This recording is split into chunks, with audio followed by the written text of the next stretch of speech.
আসসালামু আলাইকুম প্রিয় শিক্ষার্থীরা, ইংলিশ রাইটিং স্কিল বিডি চ্যানেলে সবাইকে স্বাগতম। আমরা অষ্টম শ্রেণীর আজকের ইংরেজি ক্লাসে চ্যাপ্টার 10 অর্থাৎ সাকসেস ইজ কাউন্টেড সুইটেস্ট, সফলতাকে সবচেয়ে মধুর মনে হয়, এই অধ্যায়ের আরেকটি ক্লাস দেখব। এখানে 10.3.3, 10.3.4, 10.3.5, 10.3.6, 10.3.7 এই মোট 5টা অ্যাক্টিভিটির আমরা আজকে উত্তর দেখব। 10.3.3 হচ্ছে, now read the theme of the poem given below and then do the activity that follows to check your understanding of the poem. এখন নিচে দেয়া কবিতার মূল বক্তব্যটি পড়ো, তারপর কবিতাটি সম্পর্কে তোমার বোধগম্যতা পরীক্ষা করার জন্য পরবর্তী অ্যাক্টিভিটি করো। The theme of the poem, কবিতার মূল বক্তব্য। আমরা মনে আছে গত ক্লাসে যখন শিখেছিলাম দ্য রোড নট টেকেন, এরকম এই কবিতাটা যখন পড়েছিলাম সেখানে কবিতাটা পড়ার পর অনুবাদ করেছিলাম। আমরা আজকে ক্লাসে এটা থিমটা দেখব। The theme of the poem The Road Not Taken is about the idea of making choices and their impact on someone's life. The Road Not Taken কবিতার থিমটি মানুষের পছন্দ করার ধারণা এবং কারো জীবনে তাদের প্রভাব সম্পর্কে। The poem describes a person standing at a point where two roads diverged in a forest full of yellow leaves. তো এখানে বলা হচ্ছে কবিতাটি এমন এক জায়গায় দাঁড়িয়ে থাকা একজন ব্যক্তির বর্ণনা দেয় যেখানে হলুদ পাতায় ভরা জঙ্গলে দুটি রাস্তা বিচ্ছিন্ন হয়ে পড়েছিল। He feels sorry that he cannot travel both paths and remain a single traveler.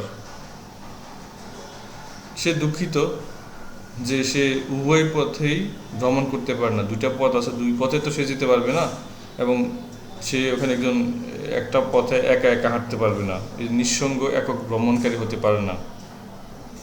He has to contemplate or to think seriously one path, observing its potential and ignoring the other path that appears equally appealing but less traveled. তাকে একটি পথ নিয়ে চিন্তা করতে হবে এবং গুরুত্বের সঙ্গে ভাবতে হবে, তার সম্ভাবনা পর্যবেক্ষণ করতে হবে এবং অন্য পথটিকে উপেক্ষা করতে হবে যা সমানভাবে আকর্ষণীয় কিন্তু কম ভ্রমণযোগ্য বলে মনে হয়।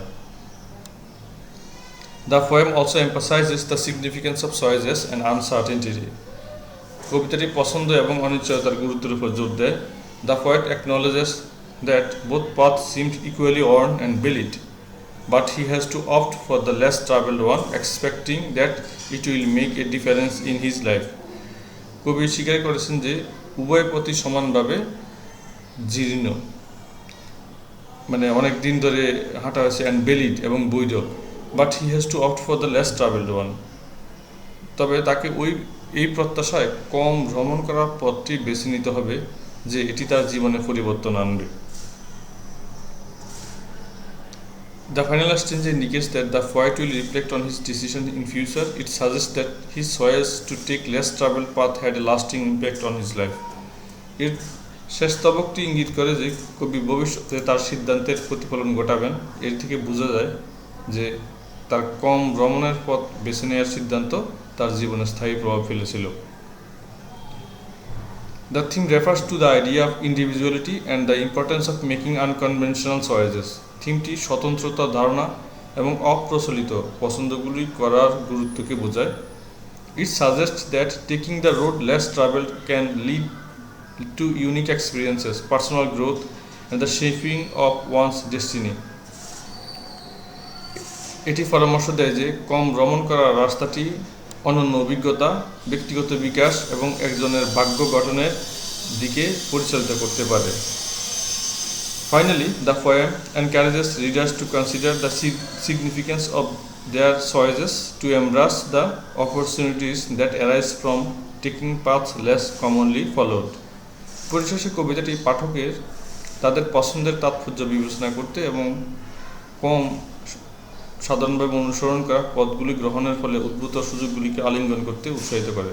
সোজা কথা, এই কবিতা তো অনেকগুলো থিম আছে, তো একটা থিম তোমাদের বইতে দিয়েছে, আরেকটা হচ্ছে মানুষের জীবনে এরকম লেখক যেরকম দুইটা পথের কথা বলছেন, তিনি যেরকম দুইটা পথের মাঝখানে এসে দাঁড়িয়ে এখন দুইটা পথের মিলনের জায়গার মধ্যে এসে দাঁড়িয়ে ভাবছেন কোন পথে যাবেন। একটা পথে গেলেন এবং আরেকটা পথ সম্পর্কে তার থেকে যায়, মানে আফসোস থেকে যায়। তো মানুষের জীবনটা এরকম, জীবনে দুইটা সুযোগ আসে, দুইটা সুযোগের মধ্যে কোন সুযোগটা সে নেবে। একটা সুযোগ নেওয়ার পরে মনে হয় যে আমার মনে হয় ওই সুযোগটা নিলে ভালো ছিল, আমার ওই সুযোগটা গ্রহণ করলে বোধহয় জীবনে আমার খুব ভালো হতো, এই আফসোসটা। তো মানে এই কবিতার থিমটা যারা বিশ্লেষক তারা অনেকভাবে বিশ্লেষণ করেছেন। তার মধ্যে একটা বিশ্লেষণ হচ্ছে এটা বাস্তব জীবনের সঙ্গে একদম মিল রেখে কবিতাটা লিখেছেন, যেখানে বলা হয়েছে যে মানুষ একটা পথ গ্রহণ করে, অনেকগুলো চান্সের মধ্যে থেকে একটা চান্স গ্রহণ করে, চান্স গ্রহণ করার পর থেকে তার নিজের মধ্যে একটা পরে মনে হয় আমি যদি এই সুযোগটা গ্রহণ না করে ওই অন্য সুযোগটা নিতাম তাহলে আমার আরও উন্নতি হতো। এটা অর্থ বোঝায় এখানে, ঠিক আছে? তো complete the following sentences with suitable words of clause to make the meaningful. উপযুক্ত শব্দ বা ধারা দিয়ে নিম্নলিখিত বাক্যগুলো পূরণ করুন যাতে সেগুলো অর্থপূর্ণ হয়। The poem is about the idea of making choices and their impact on someone's life. কবিতাটি পছন্দ বা বেছে নেওয়ার ধারণা এবং কারো জীবনে তাদের প্রভাব সম্পর্কে। The poet had to make a choice between two routes. কবিকে দুটি রাস্তার মধ্যে একটিকে বেছে নিতে হয়েছিল। এটা একদম বাস্তব কথা, মানুষ জীবনে যখন দুইটা সুযোগ থাকে তখন একটা সুযোগকে বেছে নিতে হয়। The yellow wood means that a forest full of yellow leaves.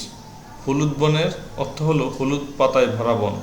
The poet choose the road which was less travelled by. কবি সেই রাস্তাটি বেছে নিয়েছিলেন যেটি দিয়ে কম যাতায়াত করা হয়েছে। The poet use the road as a metaphor for the course of our life. কবি আমাদের জীবনের পথ চলার রূপক হিসেবে রাস্তা ব্যবহার করেছেন। আসলে তাই, যে জীবনের এখানে ধর দুটি রাস্তাকে বলা হয়েছে, আসলে এখানে রাস্তা বলতে রাস্তা না, রাস্তা বলতে এখানে জীবনের অনেকগুলো সুযোগ সুবিধার কথা বলা হচ্ছে। অনেক সময় একাধিক সুযোগ চলে আসে জীবনে, কোনটা গ্রহণ করবে সেটাতে কনফিউশন ভোগে, একটা গ্রহণ করে পরে আরেকটা নিয়ে আফসোস করে। Success in our life depends our choices for the course of life.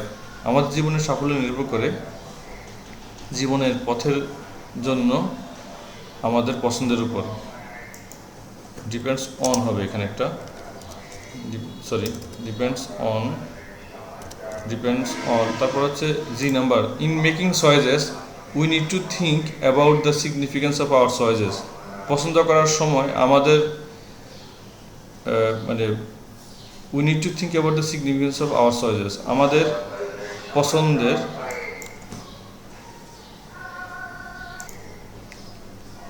অর্থাৎ পছন্দ করার সময় আমাদের পছন্দটির তাৎপর্য সম্পর্কে আগে চিন্তা করতে হবে। ইচ নাম্বার হচ্ছে future mostly depends on the path which can lead to unique experiences. Okay, which can lead to unique experiences, personal growth and the shaping of our destiny.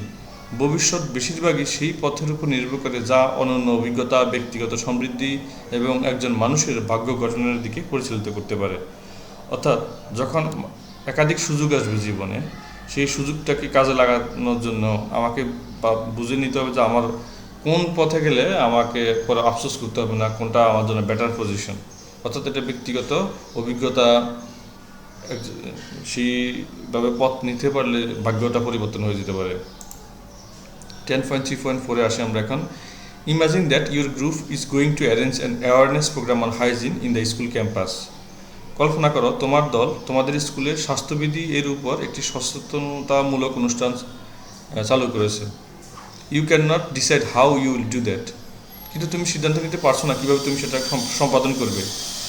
Now discuss in pair or groups and identify how this poem will help you to choose the best way. এখন জোড়ায় বা দল আলোচনা করে চিহ্নিত করো কীভাবে এই কবিতাটি সবচেয়ে ভালোভাবে সাহায্য করবে কাজটি করার জন্য। মানে এই কবিতা থেকে তুমি কীভাবে ধারণা নিতে পারো একটা কাজ করার জন্য। Later share your decision with the whole class. পরে পুরো শ্রেণীর সাথে তোমার সিদ্ধান্ত শেয়ার করো। You can consider the following questions to organise your thoughts. তুমি তোমার চিন্তা সংগঠিত করতে নিম্নলিখিত প্রশ্নগুলি বিবেচনা করতে পারো। Question A, what are the ways arranging a seminar, staging a play, making poster in which you can do the project. কোন উপায়ে তুমি প্রকল্পটা করতে পারো? সেটা কি একটা সেমিনার আয়োজন, নাটক মঞ্চায়ন, নাকি পোস্টার তৈরি করা ইত্যাদি। উত্তর হচ্ছে We can do the project by arranging, staging a play, making poster etc.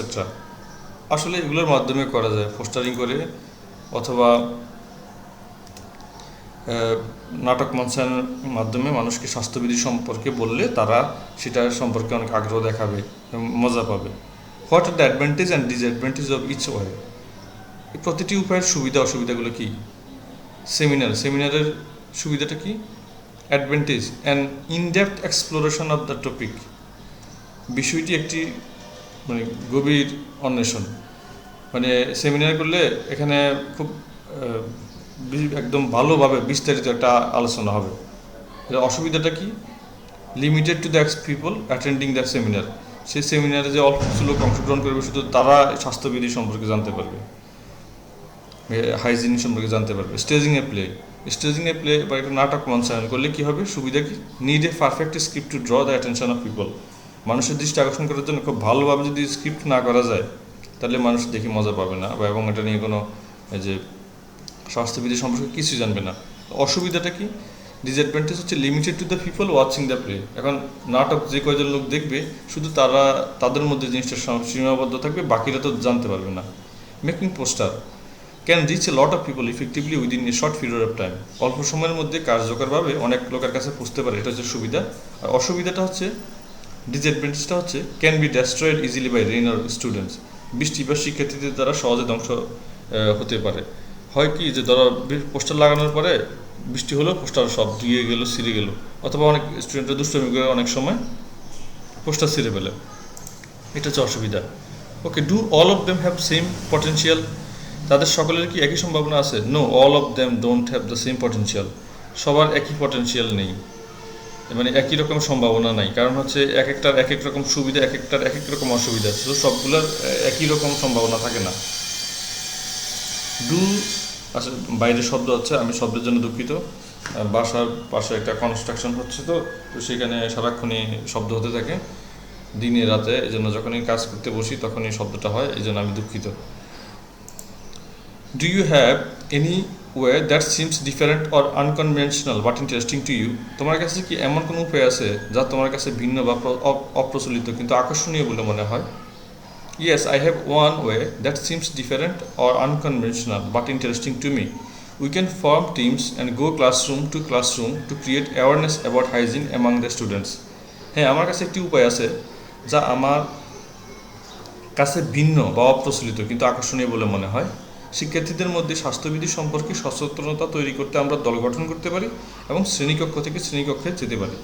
মানে সবচেয়ে ভালো কাজ হচ্ছে যে এভাবে পোস্টারিং করা খরচের ব্যাপার, নাটক করা সময়ের ব্যাপার, তারপরে যত যাই করি না সেমিনার করা আরও ঝামেলার বিষয়।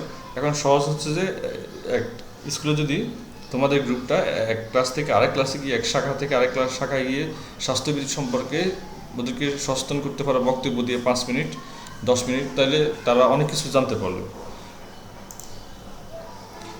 Is it the best way for you, এটা কি তোমার জন্য সেরা উপায়? Yes, I think it is the best way for me, হ্যাঁ এটা আমার জন্য সেরা উপায়। আচ্ছা, এখন আসি আমরা। Probably you have made your decision, it's time to share your decision with the class, also explain why it is the best way for you. সম্ভবত তুমি তোমার সিদ্ধান্ত নিয়ে ফেলেছো, শ্রেণীর সাথে তোমার সিদ্ধান্ত শেয়ার করার সময় এসেছে, এছাড়াও ব্যাখ্যা করো কেন তুমি এটা তোমার কাছে এটা সেরা। Answer. In order to arrange an awareness program on hygiene on a school campus, we have decided to form several teams and go classroom to create awareness about hygiene among students. বিদ্যালয় চত্বরে স্বাস্থ্যবিধি বিষয়ে একটি সচেতনতামূলক কর্মসূচির আয়োজন করার জন্য আমরা শিক্ষার্থীদের মধ্যে স্বাস্থ্যবিধি সম্পর্কে সচেতনতা তৈরি করতে বেশ কয়েকটি দল গঠন করার এবং শ্রেণীকক্ষ থেকে শ্রেণীকক্ষে যাওয়ার সিদ্ধান্ত নিয়েছি। মানে এক শ্রেণীকক্ষ থেকে অন্য শ্রেণীকক্ষে, আমি বলতে পারি এভাবে যে এক শ্রেণীকক্ষ থেকে অন্য শ্রেণীকক্ষে যাওয়ার সিদ্ধান্ত নিয়েছি। It is the best way for us because we can go from classroom to classroom and we can cover all the students in our program. এটি আমাদের জন্য সর্বোত্তম উপায়, কারণ আমরা শ্রেণীকক্ষ থেকে শ্রেণীকক্ষে যেতে পারি এবং আমাদের কার্যক্রম সমস্ত শিক্ষার্থীকে অন্তর্ভুক্ত করতে পারি। We can speak about the importance of hygiene in our everyday life. আমরা আমাদের দৈনন্দিন জীবনে স্বাস্থ্যবিধির গুরুত্ব সম্পর্কে বলতে পারি। We can also demonstrate how to keep the classroom and its surroundings neat and clean. আমরা শ্রেণীকক্ষ এবং আশেপাশের পরিবেশ কীভাবে পরিষ্কার রাখা যায় তাও প্রদর্শন করতে পারি। Besides, we can make the students aware of personal hygiene. এছাড়া শিক্ষার্থীদের ব্যক্তিগত স্বাস্থ্যবিধি সম্পর্কে আমরা সচেতন করতে পারি। অর্থাৎ স্কুল থেকে শুরু করে বাসায় গিয়ে কীভাবে একটা স্টুডেন্ট স্বাস্থ্যবিধি মেনে চলতে পারে সেটাও বলতে পারি। আচ্ছা, 10.3.5 কোশ্চেন আসলাম আমরা এখন।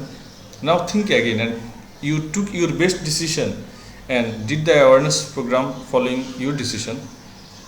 আবার ভাবো যে তুমি তোমার সেরা সিদ্ধান্ত নিয়েছো এবং তোমার সিদ্ধান্ত অনুসরণ করে সচেতনতার কর্মসূচি করছো। But unfortunately it did not works well, কিন্তু কোনোভাবে এটা দুর্ভাগ্যজনকভাবে এটা ভালো কাজ করেনি। So the question is that, are you still a achiever of failure? প্রশ্ন হলো, তুমি কি এখনও অর্জনকারী নাকি ব্যর্থ? Let's read the poem and find the answer. আসো কবিতাটি পড়ি এবং উত্তরটা খুঁজে বের করি। প্রথমে আমরা এমিলি ডিকিনসন সম্পর্কে একটু পড়ি, তারপরে তার কবিতাটা সম্পর্কে জানব। Success is counted sweetest is an early poem by the American poet Emily Dickinson. সাফল্যকে সবচেয়ে মিষ্টি বলে মনে হয়, কবিতাটি লিখেছেন আমেরিকান কবি Emily Dickinson. The poem has the rare honour of publication during Dickinson's lifetime in 1864। কবিতাটি ডিকিনসনের জীবদ্দশায় প্রকাশের বিরল সম্মান পেয়েছে, যদিও তখন এটি বেনামে প্রকাশিত হয়েছিল। Though it was published anonymously of her approximately 1,800 poems, only a few were published during her lifetime. মানে তার জীবদ্দশায় প্রায় তার 18টি কবিতার মধ্যে কয়েকটা কবিতা প্রকাশিত হয়েছিল, তাও বেনামে প্রকাশিত হয়েছিল, অন্য নামে। সাকসেস ইজ কাউন্টেড সুইটেস্ট, সাফল্যকে সবচেয়ে মধুর বলে মনে করা হয়, by Emily Dickinson. Success is counted sweetest by those who never succeeded. সাফল্যকে সবচেয়ে মধুর বলে গণ্য করা হয় যারা কখনো সফল হয় না তাদের দ্বারা। ধরো তুমি খুব ছোট্ট একটা কাজে জিতছ, কিন্তু তোমার কাছে মনে হচ্ছে দূরে, এটা কি, এটা আবার কি জয়, মানুষ কত কিছু জয় করে বড়, কিন্তু ওই যে তোমার কাছে হেরে গেছে, যে তোমার সাথে জিততেই পারেনি, তার কাছে কিন্তু তোমার এই জয়টা অনেক বড় কিছু।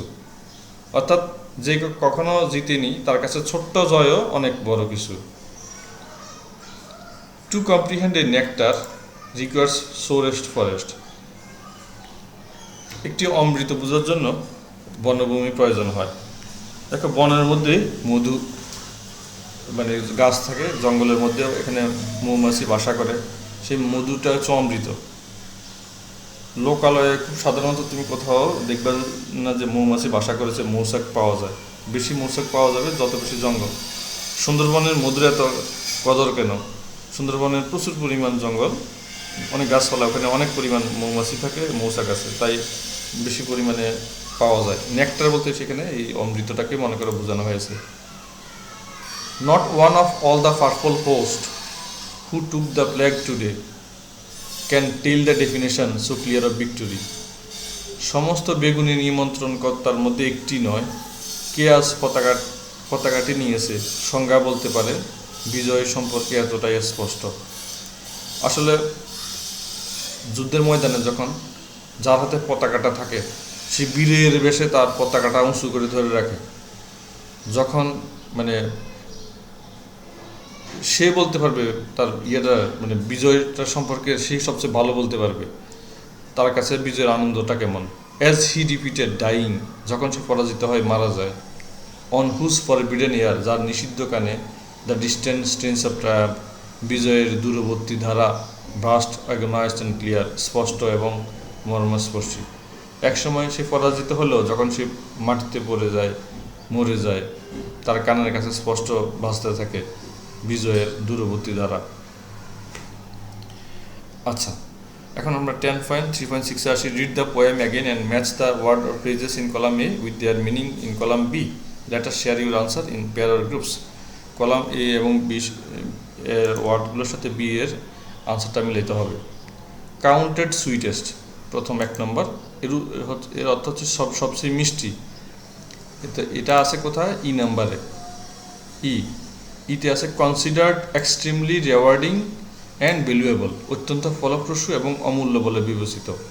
2 নম্বরটা হচ্ছে কম্প্রিহেন্ড, বোঝার ক্ষমতা। বোঝার ক্ষমতাতে আমরা এখন দেখব C, to understand the taste or value of something, কোনো কিছু স্বাদ বা মূল্য বোঝার জন্য, এটা হচ্ছে কম্প্রিহেন্ড। নেকটার বা অমৃত, তো অমৃত মানে কি? এটা A number. A sweet liquid that bees turn into honey, একটি মিষ্টি তরল যা মৌমাছিরা মধুতে পরিণত করে। 4 নাম্বার হচ্ছে সোরেস্ট নিড, যন্ত্রণাদায়ক প্রয়োজন। এফ নাম্বারে ডিপলি ফেল্ট নিড, আমি গভীরভাবে প্রয়োজন অনুভব করছি, এরকম গভীরভাবে একজন মানুষ কোনো কিছু যখন ফিল করে ওটাকে বলে সোরেস্ট নিড। 5 নম্বরে আছে পার্পল হোস্ট, বেগুনি নিমন্ত্রণকর্তা। হোস্ট মানে কারা? তোমার বাসায় একজন মেহমান বেড়াতে এসছেন, উনি হচ্ছেন গেস্ট, আর তুমি যে তাকে দাওয়াত করে এনেছো উনি হচ্ছেন হোস্ট, তুমি হচ্ছে নিমন্ত্রণকর্তা। এইচ নাম্বার হচ্ছে এ রয়্যাল আর্মড ট্রুপ, একটি রাজকীয় সশস্ত্র বাহিনী। এটা হবে আনসারটা। রাজকীয় সশস্ত্র বাহিনী যাদের ইউনিফর্মের রং হচ্ছে পার্পল কালার বা বেগুনি colour. Took the flag away, পতাকাটি কেড়ে নিয়েছে। তো এটার আনসারটা হচ্ছে আই নাম্বারে। The victorious troop that hoisted the flag of victory, বিজয়ী সৈন্যদল যারা বিজয়ের পতাকা উত্তোলন করেছে। এখন যে যারা হেরে গেছে তাদেরও তো একটা পতাকা আছে, তারা তো আর পতাকা তুলতে পারছে না কারণ তারা হেরে গেছে। যারা জিতেছে তারা পতাকা তুলেছে, এটাই বলা হচ্ছে পতাকাটি কেড়ে নিয়েছে। ফরবিডেন এয়ার, নিষিদ্ধ কান, এর আনসার আছে বি নাম্বারে। বি নাম্বার হচ্ছে the ear of a defeated soldier strains to hear the sound of victory but fails in end, পরাজিত সৈনিকের কান বিজয়ের শব্দ শোনার জন্য জোর করে কিন্তু শেষ পর্যন্ত ব্যর্থ হয়। যতক্ষণ বেঁচে থাকে ততক্ষণ সে শুনবে আমি মরে গেলেও আমার দলটা জিতেছে, আমার দেশটা জিতেছে, কিন্তু অনেক সময় সেটা ব্যর্থ হয়। স্ট্রেন অফ ট্রায়াম্ফ, বিজয়ের দ্বারা, আনসার আছে ডি নাম্বারে। সাউন্ড অফ ভিক্টোরি, বিজয়ের শব্দ। ব্রাস্ট অ্যাগোনাইজড, যন্ত্রণাদায়ক। জি নাম্বার, যন্ত্রণাদায়ক, এর আনসারটা কি? পেইন্ড অ্যান্ড ডিপ্রেসড, ব্যথিত এবং বিষণ্ণ। 10.3.7 দেখি আমরা এখন। Now read the theme, what the poet wants to say, what success of the poem given in the box, then do the matching activity that follows, later check your answer in pair. এখন বাক্সে দেওয়া কবিতার থিমটি কবির সাফল্য সম্পর্কে কী বলতে চান পড়ো, তারপরে পরবর্তী ম্যাচিং অ্যাক্টিভিটিটি বা ক্রিয়াকলাপটি পড়ো, পরে জোড়ায় জোড়ায় উত্তরগুলি পরীক্ষা করো। The theme of the poem success is counted sweetest, এই কবিতাটার থিম আমরা এখন পড়বো। সাফল্য সবচেয়ে মিষ্টি বলে গণ্য করা হয় কবিতার theme. In the theme of the poem success is counted sweetest revolves around the idea that those who have never succeeded can appreciate success the most.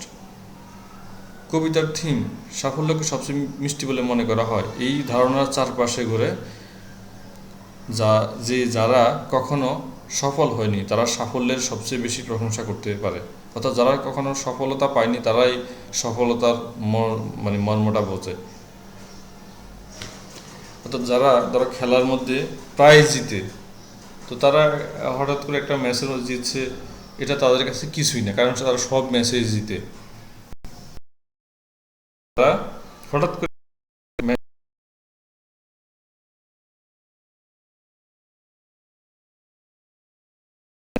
জয়ের মর্যাদাটা কতটুকু।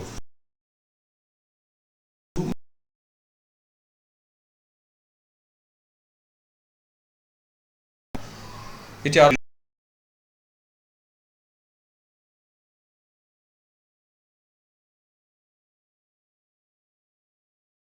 যে মধু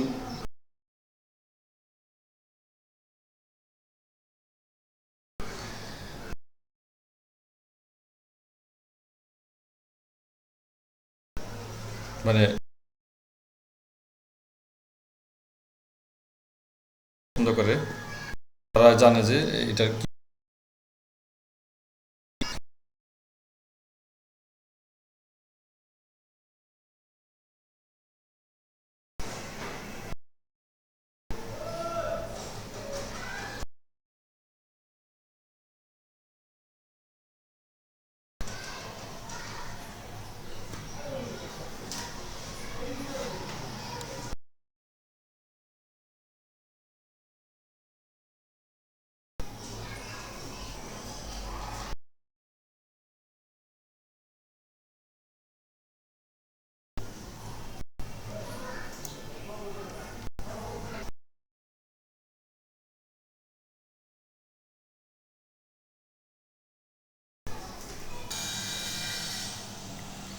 তারপরে হচ্ছে এটি আরও পরামর্শ দেয় যে কেবলমাত্র যাদের এর জন্য দৃঢ় আকাঙ্ক্ষা বা প্রয়োজন থাকতে হবে তারা অমৃতের মতো মূল্যবান কিছু বুঝতে এবং প্রশংসা করতে পারে।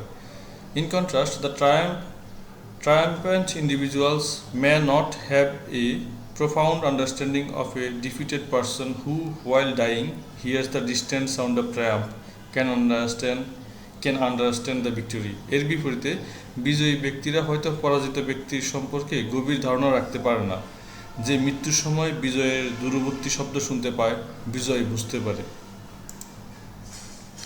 অর্থাৎ যে মৃত লোকটা মানে পরাজিত হয়ে মৃত্যুবরণ করছে, সে বুঝতে পারে আসলে জয়ের এই মাহাত্ম্যটা কি, জয়ের গুরুত্বটা কি।